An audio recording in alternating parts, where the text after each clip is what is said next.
السلام علیکم ورحمۃ اللہ وبرکاتہ۔ میں ہوں عمران خان اور آپ دیکھ رہے ہیں میرا چینل مومند اسلامک۔ دوستو، پہلی ویڈیو میں ہم نے جانا تھا کہ دنیا میں شرک کی ابتدا کیسے ہوئی، اور دوسری ویڈیو میں ہم نے یہ جانا تھا کہ قوم نوح اپنے بتوں کے متعلق کیا عقائد رکھتے تھے۔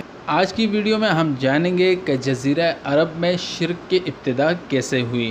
تو چلیں اپنی ویڈیو کا آغاز کرتے ہیں۔ حضرت اسماعیل علیہ السلام کی اولاد جب کثرت سے مکہ مکرمہ میں پھیلنے لگی تو مکہ کی سرزمین ان کے لیے تنگ پڑ گئی، اس لیے انہیں مجبوراً جگہ اور روزی کی تلاش میں مکہ سے ادھر ادھر منتشر ہونا پڑا، کیونکہ ابراہیم علیہ السلام اور اسماعیل علیہ السلام کی اولاد کے دلوں میں بیت اللہ کی عظمت اور محبت موجود تھی، تو یہ حضرات جہاں بھی جا کر رہتے بطور تبرک اور بطور یادگار خانہ کعبہ سے کوئی نہ کوئی پتھر اپنے ساتھ لے جاتے تاکہ عبادت کے وقت سامنے ہو اور کعبے کا ذوق و شوق بھی پورا ہو جائے۔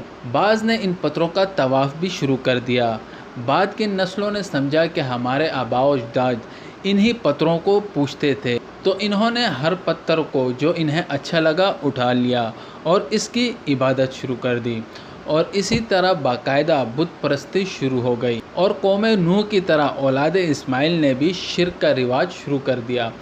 البتہ بڑے پیمانے پر اب بھی شرک عام نہیں ہوا تھا۔ جو کچھ ہو رہا تھا مکے کے باہر کے علاقوں میں چند لوگوں تک محدود تھا۔ دوستو، ویسے تو اس موضوع پر گھنٹوں بیان ہو سکتا ہے، پر میرا مقصد شرک کی ابتدا کہاں اور کیسے ہوئی یہ معلومات آپ لوگوں تک فراہم کرنا ہے۔ امید ہے دوستو یہ چھوٹی سی ویڈیو آپ کو ضرور پسند آئی ہوگی۔ ویڈیو اچھی لگی ہو تو اس کو لائک اور شیئر ضرور کریں۔ وما علینا الا البلاغ۔